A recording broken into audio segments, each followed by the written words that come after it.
Yo, yo, yo. Welcome to the Northern Line podcast presented by FanDuel.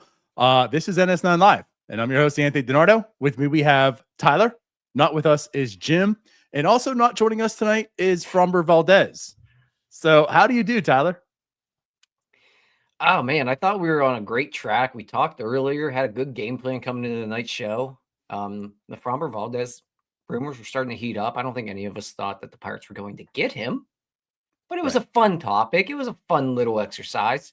And 3 minutes before the show, bang, gone.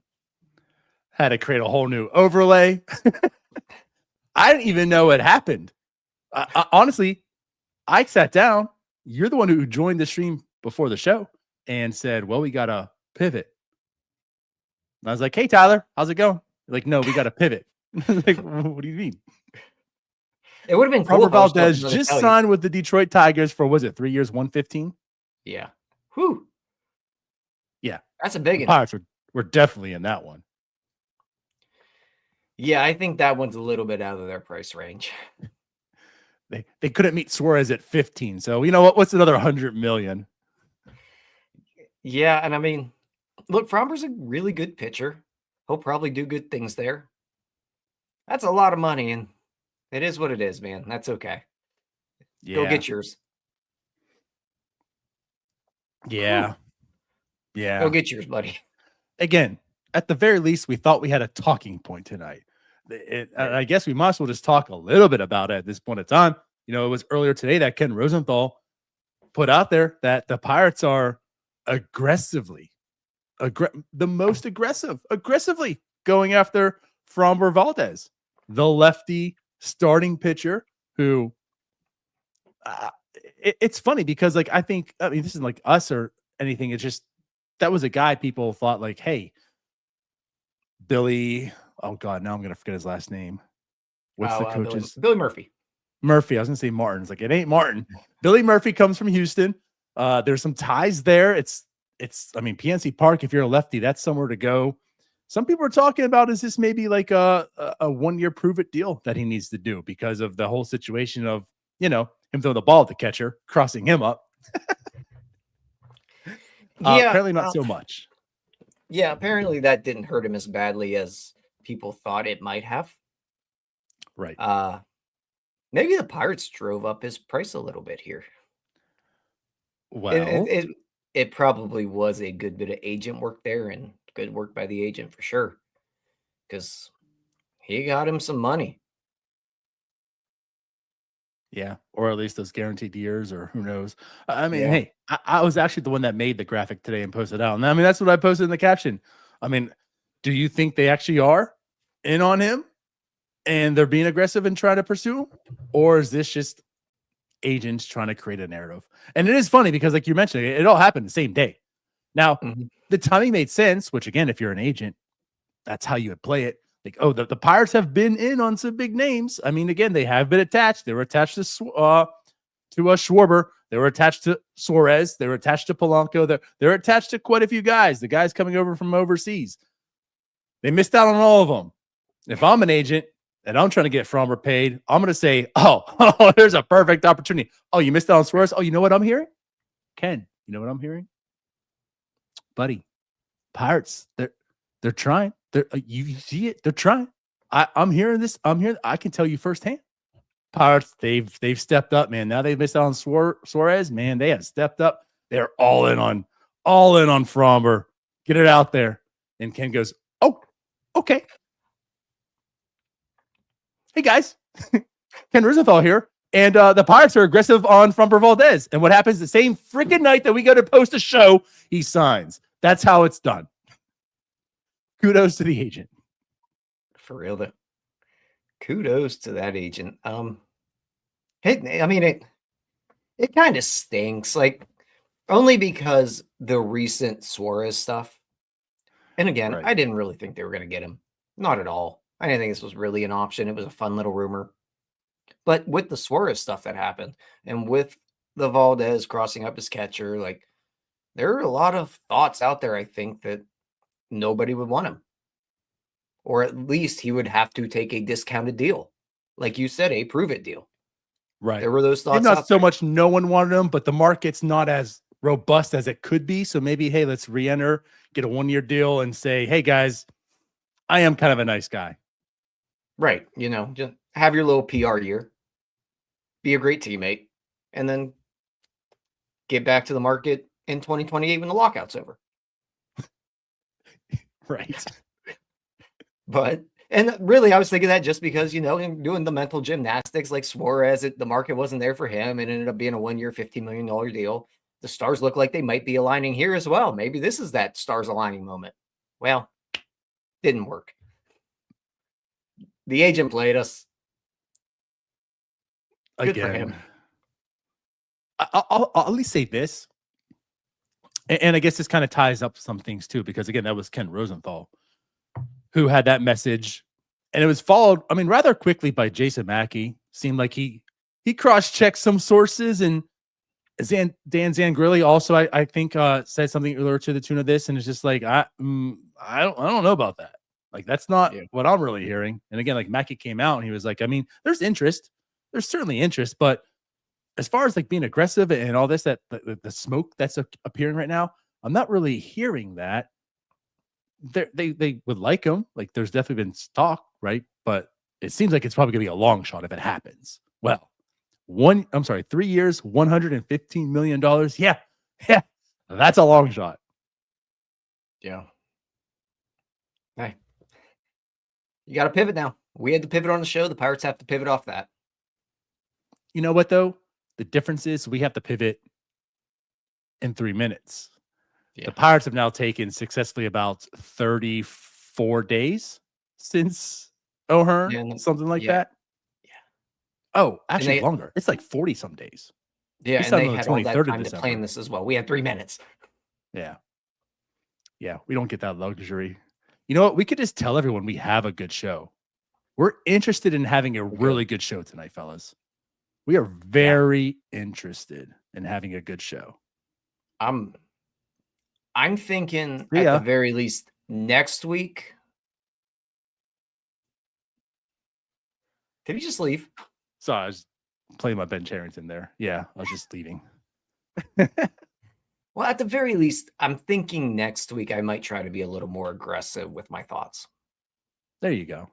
That's good to hear. I'm thinking about it. I'll write about it. Thank you. I'll put that out there. I'm telling my sources that. You got it. Yeah, man. It's like I said, it's not disappointing because, again, I don't think any of us really thought it was going to happen. So much of the fact, hey, Greg Hoyle, if you're on the show right now, last night you tweeted an idea. Is there a potential they could pivot and go after Framber Valdez? And I said, I don't see that happening. Then the news broke today, and you said, hey, maybe I was onto something. Well, now I'm back to being right. But yeah, we still have some things to talk about. We're going to go back to, I guess, the original things we were going to talk about before the Framber stuff. But before we do that, Tyler, I think we need to do something that the people need. I want to ask you a bunch of questions, and I want to have them answered immediately. It's the North Shore Nine's really stupid question. Now, last week, we got left on red. Our very first unsuccessful attempt at doing this. Now, this week, we're going to try to get back into the win column. We do have a question. Tyler, why don't you tell everyone what the question is? Okay, today's question is going to be, as soon as I find it here, because I texted it to you. If you could erase one minor inconvenience from human life forever, what are you picking? Hopefully this week we have more of a, answerer rather than a reader. We'll find out. Oh, the pun. Oh, that was good work, Tyler. That was good work. But let's see who that will be. So let's go ahead and spin this wheel. Let's find out who's going to get asked the question this week. Oh my God. You're sending it. I have my doubts. We're going to go back into the win column. I think we're going on a losing streak here. This is a very bad night for us. Just all around, it's a terrible, terrible evening. We're missing out on Framber Valdez. Now we're about to miss out on Livy Dunn. For the people listening to the podcast, yes, this landed on Livy Dunn. Of all the people on this list we have had an interaction with, we talked to, there's open dialogue, except for Livy Dunn. We're like, you know what? Let's put her on there. Let's shoot for the stars. If it comes up, let's see what happens. Well, I guess we're gonna find out what happens. You told me I have to do it. Oh, I'm not sending that. All right. Well, then you got to carry the show. Well, I'm just hoping that these stupid question things aren't done when we go over 2. Oh, I'm on a heater. Oh, boy. You know what the sad thing is? This is one of my favorite questions that we've had so far. This probably is my favorite question. Of all the questions we've asked, this one. And there are so many good first world country answers. Batteries dying in your remote. I'd fix that tomorrow. Just dead batteries in general, I could get rid of. Stubbing your toe, if there's a way to fix that. Forgetting a password's a good one. Just don't forget the Pirates password. Don't leave him on a plane. And one of my biggest inconveniences, I think, in my life is turning in a timesheet every 2 weeks. I hate doing that. I don't know why. I just hate doing it. You know what I've come accustomed to hating? Now you mentioned that.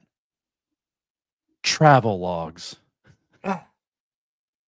So bad. Sending emails. Just emailing. I hate emails. Well, bad internet connections. Oh, there it is. There it is. I have my answer, and it came from the chat, and I can't believe I forgot it. Jack, running out of chapstick. That is my answer. That is 100% my answer. That's absolutely a Tyler and that answer. is a loyal viewer right there that knows it. I keep that thing on me. Keep that thing on me. One minor. You know what? I didn't really actually think about this question as far as answering it. There's so many. There is a lot. I don't know. Let's keep the show moving. We have successfully reached out to Livy Dunn and dropped with a question. I don't feel we're going to get an answer, but I tried. I'm very curious what her minor inconvenience would be. We tried, though, Tyler. We were close. We were definitely aggressive in our pursuit to get an answer tonight. I just really want to know what would be a minor inconvenience to Livy Dunn. Podcasters reaching out to answer our stupid question. Fair enough. All right. So back to today's news. So again, the Pirates did not land Framber Valdez, but they did get a pitcher. He's not Framber Valdez, but I'll say this. At one point in time, he was definitely a very interesting and a solid pitcher. That was Mike Clevinger. Was it Tommy John? Before I just spew that off. Yeah. He had a lot of stuff. I feel like he's been hurt. Yeah. That's a good call. Actually. So many times. If he didn't have Tommy John recently, he had it at some point. So with that said, really hasn't pitched much in the majors over the past 2 years. He was in, he has been in Chicago, but when he last pitched for pretty much a full year, he was in Chicago. Pitched pretty effectively. He had 131 innings pitched, came with a 3.77 ERA. But, I wanted to go back to is like his times, coming up. When he was with Cleveland, this dude was a stud. He got traded to the Padres, had some really good years with the Padres. And that's when, again, things kind of went wiry. Goes to the Chicago White Sox. Doesn't finish out his time there. But he signs for a minor league deal with the Pirates. Now, again, for a team that has a lot of pitching, they don't really have a lot of good depth. I just kind of look at this as that. Like, hey, here's an arm. It's a minor league deal. Invited to spring training camp. Let's see what's left. Hot take. Clevinger's going to start the year in the bullpen on the major league team. I don't think there's a doubt in my mind he will. As long as he's healthy, I think he will break camp in the pen. And last year, coming into the year with the White Sox, he was going to be in the bullpen. Last year, really bad year. I mean, injuries just derailed the entire season. He really didn't pitch. Year before that, not much there either. Like, he's been down for a while. You're not really, I guess, counting on this guy, but if he's healthy, I think he breaks camp with this team. And you look at last year's spring training, he was outstanding. 6 innings, 12 strikeouts per 9, 1.5 walks per 9. I know it's spring training, but it kind of showed the stuff was starting to come back. You saw the fastball play up a little more last year. He's back up to 94. If he's healthy, I think he breaks camp in the bullpen. That's interesting. And I guess I never thought of it as a bullpen situation. I was kind of looking at it as like, yeah, I mean, starter depth. That's what Mike Clevinger has basically been. This is a team that can use some depth, but also could definitely use some depth in the bullpen, like you're mentioning here. Okay. I got to marinate on that, I think, a little bit. Again, though, like, the guy has arm talent. Yeah. He's really dealt through a lot of injuries, and injuries can certainly derail that talent. And that's the one thing I do want to, talk a little bit about here as well is, I mean, he didn't have like successful seasons last year in the minors where he was for the most part. Like I told you, he had very limited innings pitched in the majors the past 2 years. When he was up in the majors last year, again, it was like 5.2 innings pitched, like whatever, 7.94 ERA, like whatever. In the minors, though, in AAA, 100 innings pitched, 4.2 ERA. The year before that, just the 21 innings pitched, 5.4 ERA. Like, it hasn't been outstanding. You look at the peripherals, like you mentioned, the velocity's back up, but they're kind of like middle of the road. It's nothing like stands out and just says like, oh, like this is gonna be back, or he's washed. Like, I'm not also getting the impression of like, oh, he's washed. It's just he certainly doesn't seem the guy that he was. So I guess to your point, maybe the bullpen speaks a little bit here. And I mean, I would guess at this point, it probably comes down to Yohan Ramirez and Mike Clevinger. Because if you look at the bullpen, the last 2 spots are Evan Sisk and Yohan Ramirez. I think that Mike Clevinger can beat that out. Now, I think they might add more. They might add more to the pen here. It's a spot they could probably add a little more. And we'll see what happens, how it shakes out with some of these younger guys. Okay. Sorry, I was reading the chat there and said something about Ozuna and was afraid that he got signed somewhere else as well, and we were just going to get derailed. Not again.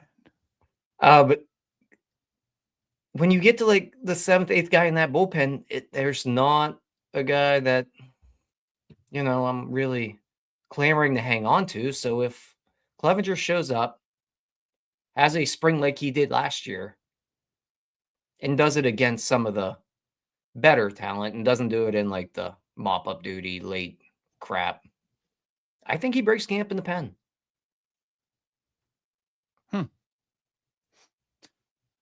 I guess the way I kind of look at that is maybe though still, I mean, maybe the fact that it's a minor league deal, maybe he kind of just sits in the minors until there's a bigger need. Either way, the bull, either or. You bring up a good point. I'm interested to find out where the Pirates see the fit. Is it rotation depth or is it bullpen depth? I guess we'll find out in spring. I guess we'll probably find out maybe in a week, pitchers and catchers report. Maybe there'll be some indication. I don't know. Maybe Ben Charrington will speak and let us know. We'll probably have to wait. Just the way I look at it, it's a 35-year-old pitcher that has a ton of injury history. If you're trying to get anything out of him here, it's not going to be in the rotation. I think that ship sailed. Okay. If you're trying to get anything out of him, I think you put him in the pen. Go from there. Gotcha. I mean, again, like I don't hate it. Also, it's a minor league deal. There's no reason for anyone to freak out. Right. Anyone who's talking about like dumpster diving or whatever, like this is just what you do. You stack arms. You stack arms. The problem is not getting other guys. Like, and again, Framber Valdez isn't the problem. I mean, they didn't need a Framber Valdez essentially for this rotation. The problem is not getting players on the major league team that can take you over that hump, but make you a good team. But anytime someone does this type of deal, like it's whatever. It's whatever. They're still doing the right things. They find a guy, some intriguing stuff, something that's interesting, and they decide like, hey, let's bring that guy in. We need potentially some depth somewhere. So it just, like it just is what it is. He does have something that's interesting though, as far as his arm. Can I add one more like little caveat into it? You got it. I think you know where I'm going. He's a guy that you can piggyback with. You can definitely mix him and, well, I don't know if you would mix him and Majinski. They're kind of similar, I think. But maybe like either him way, and Burko. He can fit that role. Yeah. I think you can. So maybe some of his starter background. Right. I mean, he could be a 2 to 3 inning guy, possibly. Then you throw another guy in there, Chris Davinsky. And I've always loved, I don't know how much is left in that tank, but this is a great team in 2018. Yes. Yes. 2019, around there. No this question. Bring back Kutch. Tommy Pham, bring him back too. This team rocks if it's that year. Yeah. And Brian Reynolds is on his way. We got we got 1 year away, Brian Reynolds. And then you also have like 8-year-old Connor Griffin knocking on the door, which I think I still would take. And if it's the beginning of the year, we still have Tyler Glass now. There you go. But yeah, again, I don't think we need to talk too much more about Clevinger, but there's obviously not too much more on the show we need to talk about either. So, but no, there it is. It's again kind of just whatever. So let's pivot from there. Unless did you have something else? Answer yet? Not yet. Dang. I checked my texts. Nothing in my text. Let me check my direct messages. Check your email. Yeah, not yet. We have our PR person's contact information. We can just reach out to them. Yeah. We'll have our people contact our people. Our people is Framber Valdez's agent also, by the way. All right. So again, pivoting back to that. So obviously our conversation and all of our talking points about Framber Valdez out the window. I mean, I thought it was going to be pretty interesting though. I mean, because it takes you some places. Like if you were to add Framber Valdez, like, does that mean maybe a Mitch Keller trade is lined up? Is this the way of like, you know what, let's add to his strength and keep Mitch Keller and just make this rotation like completely lights out? Or is it like, you know what, we have this trade on the back burner. If we can do this, then we can maybe do that. Is there maybe a trade for Mitch Keller to add a third baseman? I don't know. There's a lot of legs to this, a lot of ways that it could go. That's all out the door. So now it's just simply back to where we were. Like, what are we doing with third base? In left field. And yeah, kind of to a degree. Kind of shortstop at the beginning of the year. So what are we doing, Tyler? Well, I mean, you mentioned if they were to sign Valdez, and also that would be 3 Valdezes on this roster. I don't know if my brain could handle that. Oh, that's a good call. Maybe this all worked out for the best. As Merlin and Manuel. Yeah, at least this one's Framber. At least Framber. Yeah. But you mentioned potentially trading Mitch Keller and that being part of the thought process here. To me, that's the only way you would have moved on from Mitch Keller, is if you would have signed a Valdez, because he's significantly better than Mitch Keller. He's 2 wins better than him. The ERA is a lot better. He throws with his left hand. He's really good. Mitch Keller's good too. I'm not moving on from him unless I have somebody to replace him that I can really count on to throw me 170, 180 innings. Valdez would have been that guy. At this point, no. Mitch Keller's a Pirate this year. I mean, still a deadline, potentially. See what happens with that. But he's starting the year in Pittsburgh. That ship's gone now, too. There's nobody else I am moving on from Mitch Keller for that they can acquire. Mitch Keller's here now. That's basically how I look at it as well. I mean, Mitch Keller was here after they traded Michael Burrows, I felt. Mm-hmm. You know, I mean, they traded Oviedo for Password. And that was like, well, that kind of makes sense. And then once they traded Burrows, it just seemed like, well, I mean, they really can't afford to trade any more starting pitching. Like, regardless if it was Mitch Keller or somebody else, it just seems like at this point in time, just after those two are gone, that everyone in the rotation is probably safe unless they were to make another trade for another pitcher or sign someone else.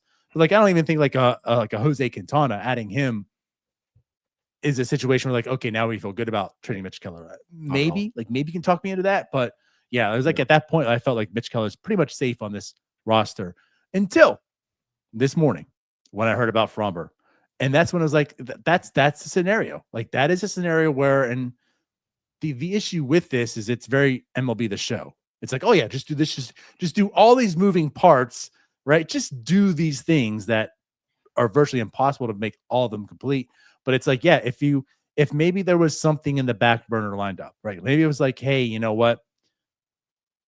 They want Mitch Keller. We told them we're good. We can't afford it. But like, hey, there's an opportunity where you think we have this deal on the table. And when they missed out on Suarez, Ben looks and goes, maybe we get Framber. Like, you know what? Maybe let's do it. Like, maybe let's push a little more chips in here. Let's go get Framber because I know I can trade Mitch Keller for this guy. So then the money starts evening out also. Like, if he is $30 million a year, which clearly it's more, but you're assuming it's going to be $30 million a year. Well, now when you trade Mitch Keller's contract, you're really only adding about $13 million to payroll. If you're willing to do 15 for Suarez, like you're in that ballpark still, and you are upgrading your starting pitcher with him also, you know? So like there is an upgrade there. You're still within the money. And again, like what's that trade with Mitch Keller bring back to? I don't know, but maybe there's an upgrade there somewhere. So yeah, like you could make sense of it, but now that ship's gone because there's not really another starting pitcher that you can do that to, at least on the free agent market.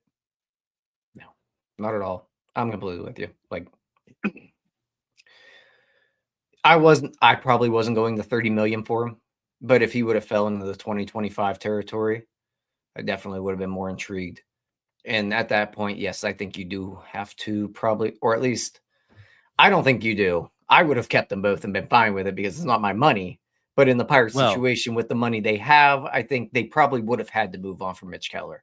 But that's the only scenario I would have done so. At this point, I'm riding with Mitch Keller for now. You can't afford to get rid of him. Mm-hmm. They still need another arm. You get rid of him. The only guy you've had to basically throw over 99 innings in a season, and that's Carmen Mlodzinski also, who you want to be in the reliever role. Also that with Braxton Ashcraft, 69 innings last year, something like that. That's who's next in line for like major league innings. You just can't. Like, that's why Mitch Keller is so valuable to this team. You got to have some glue here on this rotation. There's a lot of young, intriguing arms, and all of them could be better than Mitch Keller. Every single one. That's what's cool about this rotation. They're sexy. But Tyler, there's a lot of unknown. There's a lot of, there's not a whole lot of major league experience. Mitch Keller at least provides you that stability. Every fifth day, he's going out there and he's giving you at least 6 innings, which in today's game, that's what you're asking for. He's going to do that for you from day one to game 162, hopefully plus. He's going to do that for you. And that means a lot, especially to a rotation like this. Paul Skeens, you assume he's going to do the same thing. And he's probably getting closer to 220 innings than the 180. That's probably what he's doing this year, you hope. So having those two guys to really anchor this rotation, really provide those innings, relieves a lot of pressure on the younger guys also. Without him, that risk, man, that's tough. So, yeah. So where do you go pitching-wise from here, DiNardo? It's still the same to me. I mean, none of those other guys we've been talking about, your Tyler Andersons, your Jose Quintanas, like they're still on the table. They're still out there. I would venture to, I think this team ends up with either Quintana or Anderson by the end of, I'd say by mid-spring training. Mm-hmm. Like they will end up with one of those two arms. This team just loves some familiarity, and both of them they make so much sense here. They're going to be cheap, throw with their left hand. They're vets. They eat innings. Like, it makes too much sense to go that route. Right. And I want to add something to that. I can't really speak so much for Tyler Anderson because I never heard too much about him. Also, he was here earlier in the regime when things weren't as rosy. Not that they've been by any means, but you have heard Jose Quintana talk about his time here and how he did like it in Pittsburgh. It almost seemed as if if he had the choice, he would have rather stayed here instead of getting traded and maybe come back the following year. So again, and he was also well respected.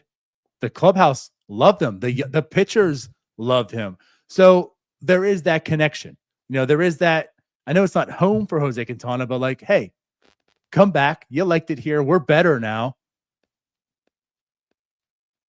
Let's do it again differently.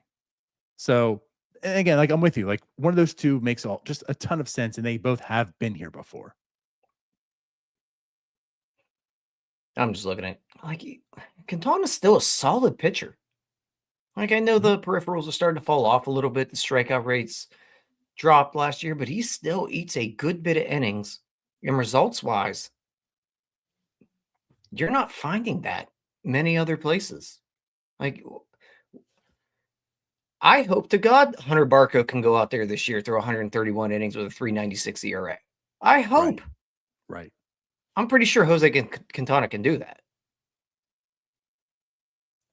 You almost want to just book it. Right. If that's on the table right now, pen to paper. Let's go. For sure. And again, the fact that he is a lefty, I know, you mentioned, the peripherals aren't what they were. That's for sure. That's for sure. But he's still a solid enough pitcher. And you're looking at your number 5. When you think about your Bailey Falters. Bailey Falters, and I still to this day, I'm sorry, I'll toot this horn a little bit. I'm not pounding the table. What's that? I would take him right now, man. I still don't understand that trade. If Bailey Falter is still on this team, let's ride. He's not he's not sexy. He's not he's got all kinds of stuff in, he has this high ceiling.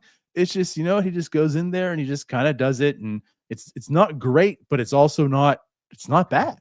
It certainly was way better than we ever expected. He's cheap. It's $3 million in arbitration. But anyways. And you got the best version of Bailey Falter here. They knew how to use Bailey Falter. For all their faults, they knew what to do with him. Maybe that's on the table here. Maybe the Pirates do want to reach back out, and is there something out there where we could bring him back? I don't know. I'd be interested in that as well. Kept him. But I know, but how you said about using him, that's where I was actually going with this. Again, they are lefties. That ballpark plays to their strengths. PNC plays up for lefties. That's why when you hear a lot of people talk about, and even us included, let's go out there and get a lefty. It's not so much that, the rotation's missing a lefty. It's just, all things equal, the lefty version of a player, like you said, he throws his left hand. If you were that person, if you're the guy that the Cardinals just traded for, I forget how to say his last name, with the Mariners, with Donovan, right? If you're the guy who can throw with both hands, you're throwing with your left hand at PNC Park because you're going to play up there. And that's the difference. All things equal, the guy that throws his left hand probably has a better season than the guy that throws his right hand at PNC Park. And that's why you got the lefty, because you get better value in that sense. So again, that's why these two just make a whole lot of sense, because they're probably coming in single digits, let's say in 9 figures, not 10 figures. And they'll play up. They'll have a better season that you probably would anticipate someone of their caliber having. So, and that's why lefties do so well at PNC Park. That's why every year I feel like they go after a lefty free agent and trade him at the deadline, because that's what happens. And it works. Almost every lefty they brought in here, save for Andrew Heaney, it worked out. Yeah. It was working out really well for Andrew Heaney at first. I think Father Time kind of just caught him. Bailey Falter might be available at some point here. Oh, God. He's out of options. There's no room for him. I'm just throwing it out there. There's a planet that Bailey Falter could be a Pirate again. All right, that's too much Bailey Falter talk. All right, let's move on. But yeah, I think that makes sense. But again, like to the third base thing, is Paredes an option? Is who else did you mention? Well, we've heard Alec Bohm brought up a bunch. I mentioned Paredes. Who else did I mention? I'm forgetting. Ozuna. Yeah, the actual connections. Ozuna. There's ties. That was also come about that the Pirates are interested in Marcell Ozuna. So there's a possibility for third base, but there's also a guy that seems like the Pirates are talking to, and that is Marcell Ozuna at this point in time. He makes sense. I mean, on paper, he does. He's still a good hitter. No, he's not a good defender. That's the problem. He can't play left field. Really, maybe I was wrong with saying he's a good fit. He's a good fit in the fact that he hits with his on the right side of the plate. He can't play defense. He'd have to DH. At that point, you're probably going to have to put O'Hearn in left field. Reynolds in left field. I don't love either of those options. Can I just bring Tommy Pham back at that point? That's what your short was about yesterday. Yeah, just bring back Tommy Pham, dude. Like he hits on the right side of the plate. I don't know what I'm stuck on the right hand thing and the left hand thing. But he can play left field at a very capable, rate. He hit really well after he fixed his eyes. He could be a bench bat here. He's definitely not sexy. But if we're going down the Ozuna path, like you might as well just go with Tommy Pham or Andrew McCutchen or one of those other options that aren't garbage human beings. And I'm talking about Tommy Pham too. I like Tommy Pham. He don't do Marcell Ozuna stuff. Yeah. It's just like you're right. Like that bat, I would love that bat in this lineup. But where does that one fit? When we discussed Kutch is going to be more of a limited role. We know what he is. Played his strengths. We're lefties up there. Maybe he can play the field. Because also, too, I do feel, and I've said it, Andrew McCutchen probably, I still believe, can play the field sparingly. Marcell Ozuna can't. Like, just cannot. Like, we're not entertaining that. That's what creates this to be such a situation. Because also, he's not a part-time player. You're adding that bat because he is a full-time player. And that's what makes everything interesting. So when you do add the full-time DH, then where does your current first base DH go when he gets squeezed out of DH? And, well, he's already squeezed out of first base because of Spencer Horwitz. I guess he goes to left field or right field, as you mentioned. But then we've seen the Brian Reynolds experiment in left field, and that got him to right field last year because it was so bad. You're just making your defense a lot worse. And to some level, like it is what it is. Get the bats, find a way. But it's just like this offseason has just brought in nothing but DH and bad second baseman over. And I do say it because like that Lau fits that mold. Like Lau's bat's so good that like his defense is bad. It's not good. But because of how good the bat is, you're fine with it. But you can only have so many of those players before your entire team is just terrible defensively. Right. And as a team, like they don't collectively have the bats to make up for it. Like you're not saying like, oh, it's Manny Ramirez out there. He's terrible, but it's Manny Ramirez. It's like, no, it's still Marcell Ozuna. It's still Ryan O'Hearn to some level. Yeah. Like if you sign Ozuna, it's basically like Ben Sherrington watched Moneyball for the first time or read the book, where they just don't care about defensive positions. Miguel Andujar to the Padres? Yeah. Breaking news. It's not Livy. Livy did not text back, but we do have some breaking news. Yeah. Andujar to the Padres. So that was also a possibility. No.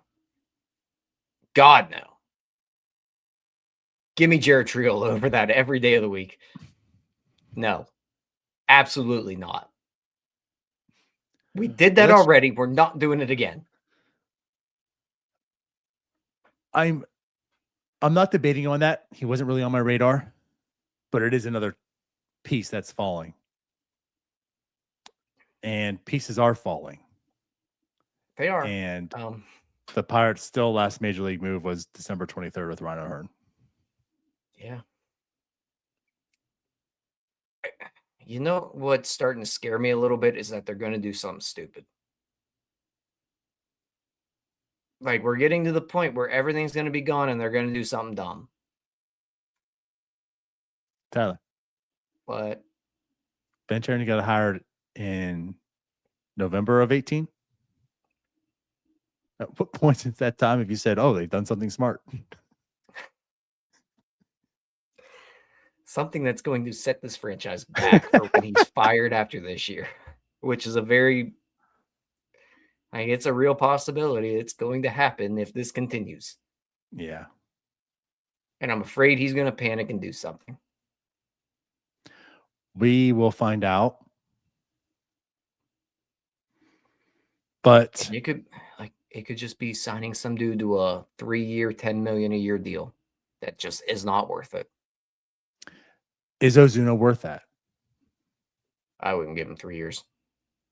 Oh, my bad. I didn't know you said 3. Yeah. Is Ozuna worth signing right now? I think I probably need a little more clarity on left field, I think. Because it's just so it's that right side of the field in general, and I'm putting DH on that side as well. Mm-hmm. It's just such a logjam. It is. Because Brendan Lau should probably be your DH. Ryan O'Hearn should DH. He should be a first Ryan baseman. Reynolds should DH. If you sign back Andrew McCutchen, he's gonna DH. We're running out of spots here. Right. And none of them can play on the one side of the field that they need. Yeah. Well, and actually, good point here, too. The guys that play the left field, they're all glove guys. It's Triolo, Mangum, they're the glove, no bat. Well, throw in Nick Gonzalez. I mean, I guess if you're going to have sides that have those, those are the sides. If that's the diverse team you're going to choose, right? You either have to have a glove and no offense or offense and no glove. You would separate them that way, but it's either one or the other. You don't get both on this team. I mean, you get Ozuna. You have your catcher figured out. You go to first base. You have Horwitz there. Right field, probably got to be Reynolds. You go left field, O'Hearn. Center field's going to be Triolo, DH Ozuna, and then Triolo or center field Cruz. I went out of order there, but you'd probably go O'Hearn, Cruz, Reynolds, Triolo, Gonzalez. I mean,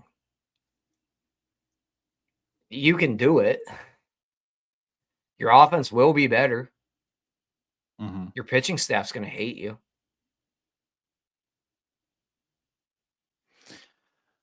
We'll find out. I mean, that is one thing I've said last year, and I do find it interesting. But with pitching being so good, and especially have a rotation that has strikeout guys, like this rotation can certainly be. I mean, Paul Skeens certainly is, right? Is defense maybe not as valuable as it used to be? I mean, there aren't as many balls in play. So theoretically, there's not as many chances to display your terrible defense like there used to be in the past where glove really mattered. And again, if you're also a team that's, think about the 13, 14, 15, those Pirate rotations were more reliant on having the shift, getting the ground balls, making contact and getting the outs, where this rotation feels to be a little more strikeout. Let's go after them. Let's strike out. I mean, Jared Jones and Paul Skeens out there. Ashcraft can do it. These guys are attacking guys.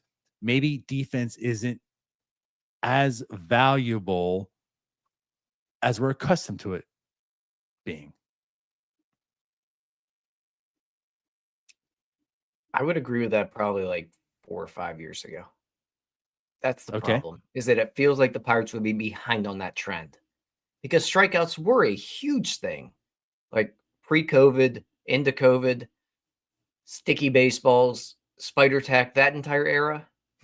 Strikeouts were huge. I think we're starting to see them. I haven't looked into the numbers, but I think we're starting to see them slowly dwindle down. That's completely anecdotal on my end. I have no idea if that's true or not. But at the very least, that shift's going to come soon where balls in play are going to be at a premium again. Because the game always, it's cyclical. It's going to happen. So if you were going to go in all in on the bats and not worry about defense, I think the time to do that was about 5 years ago. Maybe it's still the time to do it, but. Well, I'll say this. The K rate in 2019 for pitchers was 23%. Last year, it was at 22.2. So it is down almost a percentage point. Just 1%. Okay. That's not a ton. So that's still substantial. It is. But I mean, it's something to like 2024 was 22.6. So down from the year before that, 22.7 in 23. So you are seeing that trend to some level. It has been decreasing. So we're going to get back to trying to figure out how to get ground balls and do all that fun stuff while the Pirates are trying to figure out how to get strikeouts. But to make a reference here also, in 2013, 19.9%. So again, you still do see the difference between back in that era where like, hey, 3 pitches or less, pitch to contact, and this era. I guess the other thing you can do, like you could probably get creative with it and give O'Hearn some DH day and just split whatever duty is left over in the position with however many guys you have. Like there's ways they can do it. They'd have to get creative with it, which they're going to have to get creative no matter what if they want to win. Mm-hmm. Don Kelly's going to have his work cut out for him. So maybe it is the right thing to do is just acquire as many guys that can hit a baseball as possible. Maybe that's what you have to do. I mean, positions be damned. Let's just get guys that can hit baseballs and we'll figure it out from there. Maybe that's the mindset. I don't know. Well, I always felt this team certainly can't be picky. They got to get them where they can. And that's why like the Brendan Lau trade made a lot of sense. And the O'Hearn, it's like, I mean, that's not ideal, but you take what you can. It's just like now we're also this far along and we're still going down that path of, well, this still isn't a good fit. And this still isn't a good fit. And there's just no, you had some good fits. They didn't come. And so, yeah, with the Ozuna, I mean, again, that bat, that type of a player in a sense of, again, like that bat, no position, it's good enough that we'll figure it out. But yeah, it's not ideal. This is going to be the 2026 not ideal Pittsburgh Pirates. And I guess let's just see what happens. You make a good point though, too. And I think about that. Like Don Kelly's going to have a lot of work cut out for him. Like, how is he going to do this? Yeah. I mean, you throw in the piggybacking stuff with starters, the positionless baseball, because that's basically what they have right now. I mean, you know what? Damn it. Maybe you just go get Ozuna. Like, let's just get bats. I don't want to watch terrible baseball. I would like to see the ball get hit. Yeah. Screw it. Just do it. There it is. And I do, just to touch on Paredes too. Like, if you can make that trade, that's really, like, as far as third baseman goes, I mean, that one makes the most sense to me. We can go down the path of the Vientos and the Beatties. Alec Boehm, I don't think is a possibility at all. It's really coming down to, like, to me, Houston or New York. I don't think either are just like available. It's not like, here, we're trying to get rid of these guys.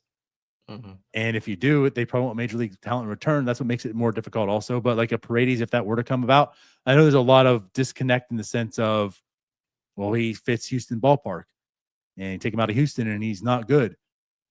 And there's some truth to that. I mean, that is the perfect ballpark for him. The absolute best place for him to play is in Houston.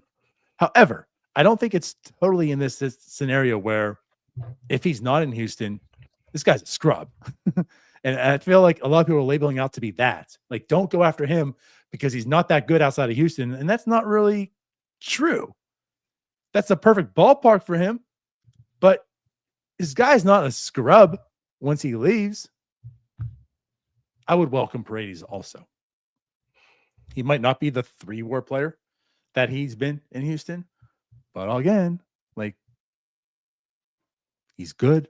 And I think what I also want to talk about is having an actual third baseman. You might want to debate if they're better than Triolo. I'll let you have that debate. I'm not going to be part of it. We can have that another day. But I think the issue is, the question isn't so much, is this person better than Triolo? I think the question is this person better than Nick Gonzalez? Because Triolo's best situation is being a utility guy. Like, what you want to have is the third baseman and Triolo. Because what you have now is Triolo and Gonzalez. So does Paredes and Triolo make you better than Triolo and Gonzalez? That's where I'm at. So even if the guy is as good as Triolo, that guy and Triolo on their team make this team better than not having that guy.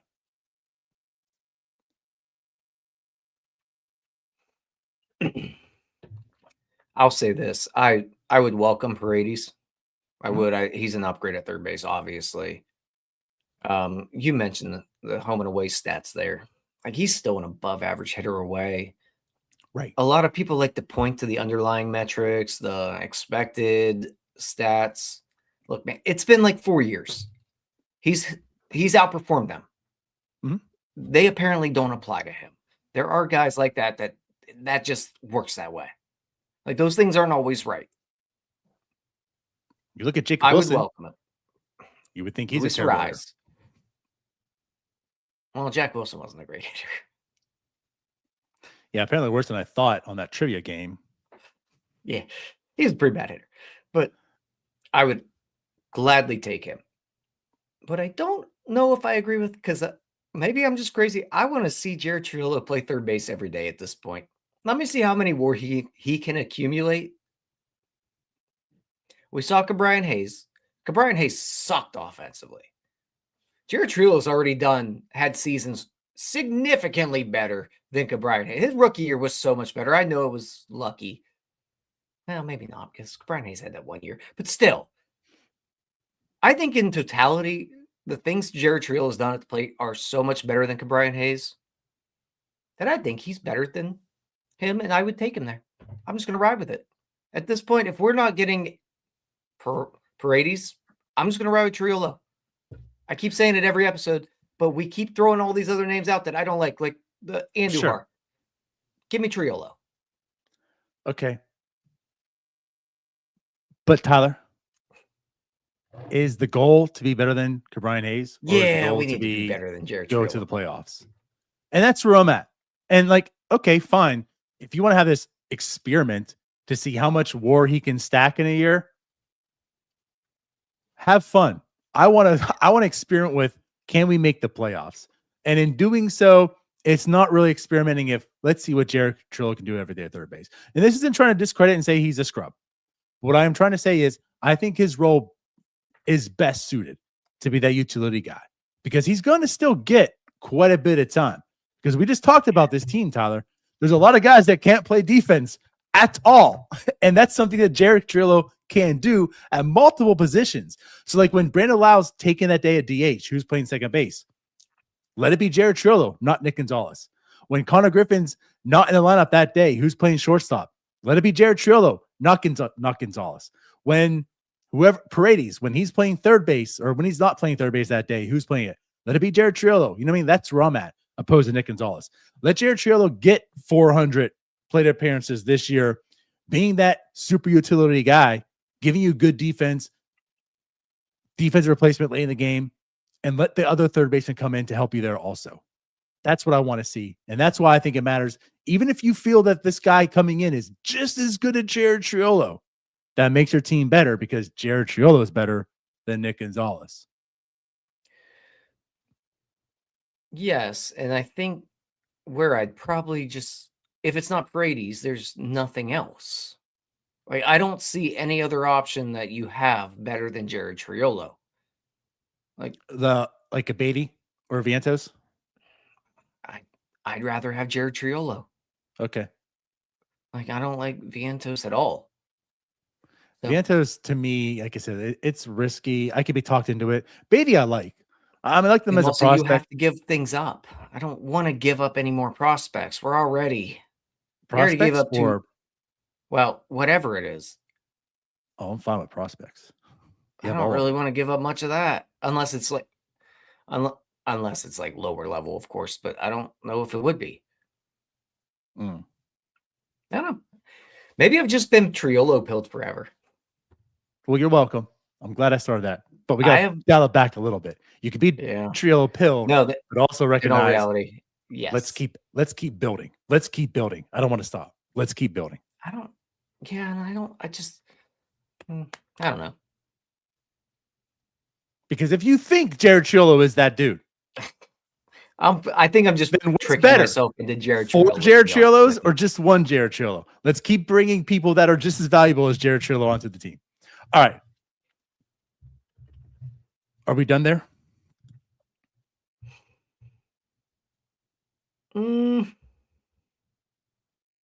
I would take Beatty.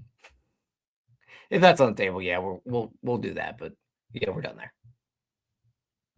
I'm with it. Is it time for a little therapy session? Yeah, let's do that. I think I was just having it there with my last 5 minutes of trying to work through my Jared Triolo issues. Yeah. I think we're going to do something new tonight. Now, obviously, I think the show went a little bit longer than it was intended also. But I want to have some fun. You know, we talked about how this is a place where people can gather for insight, fun, a little bit of therapy. I think Pirates fans need a little bit of therapy tonight. Especially after this whole Framber, especially after all this talks of the Pirates being in on something. So in the chat, give us what's, you know what, Tyler, what do you have? What do you want to give therapy on? What did you just do? Click the wrong button. Okay. I didn't know that was an option though. The chat up? Yeah. Yeah, that's cool. Yeah. What do I want to? Do we want to give them a task or just whatever? The chat. So we would like you guys to share your issues with us as well, since this is the place that we gather for therapy, as we just had with my Jared Triolo couch moment. There we go.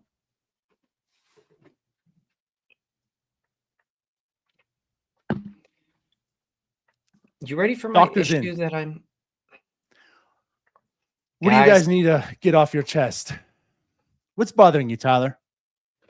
Guys, I'm sorry. I don't believe in Jake Mangum. Where is this Jake Mangum? Everybody is telling me that I need to... Everybody's telling me that Jake Mangum's the answer in left field and what he did last year. And I just cannot believe in this guy. I cannot allow him to be your starting left fielder every day. You can do so much better than that. And I know I just talked about Jared Triolo at third base, but I can't do both of them. But Tyler, if Jared is such this interesting character in your eyes that you're infatuated with, why is the same person getting so much hate? What is it about Jake Mangum that you don't like?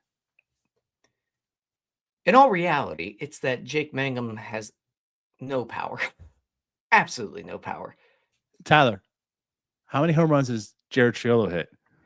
Jared Triolo has hit, I just had it up actually. It was like 9, 7, and 9, something like that. Would you consider that power? No, it was 9, 7, and 3. I would not. However, slugging-wise, throughout the minor leagues, we saw Jared Triolo show a little bit of power, which I think is why I believed him in him a lot so we're talking about the minor leagues.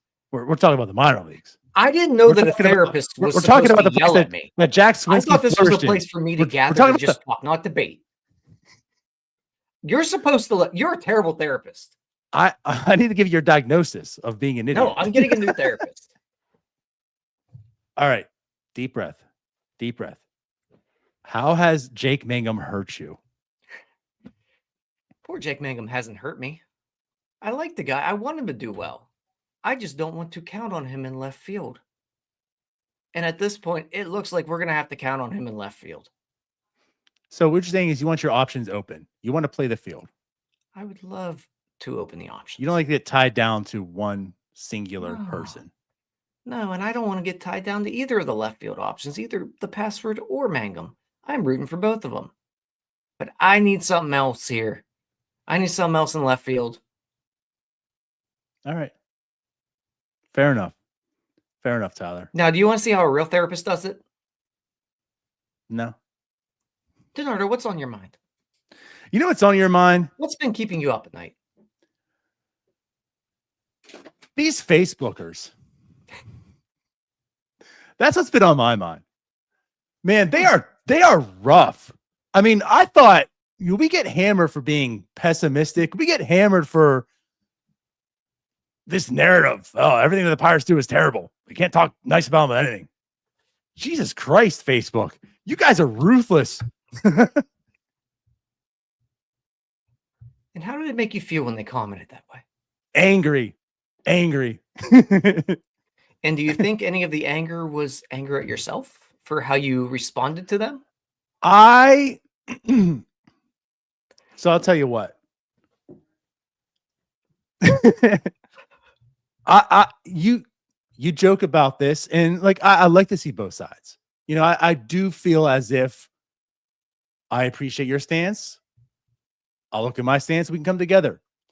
But when I can't see something in your way because it's so completely wrong, you're just so misinformed or jaded. I smell blood. I gotta.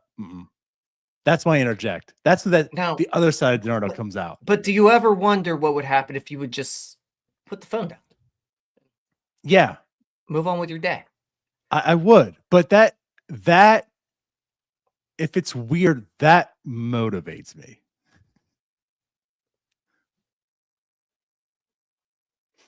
Which is why I do have issues. We're all sickos. I'm very aware. We're all sickos. We are all sickos. But I don't know how to get over it, Tyler. I don't. Because there's two things. I'm very calm. Normally. But when I get hot, I get hot. And there's a lot of I love a good debate, argument, whatever you might say. That's the Italian in me. So I do kind of thrive on it.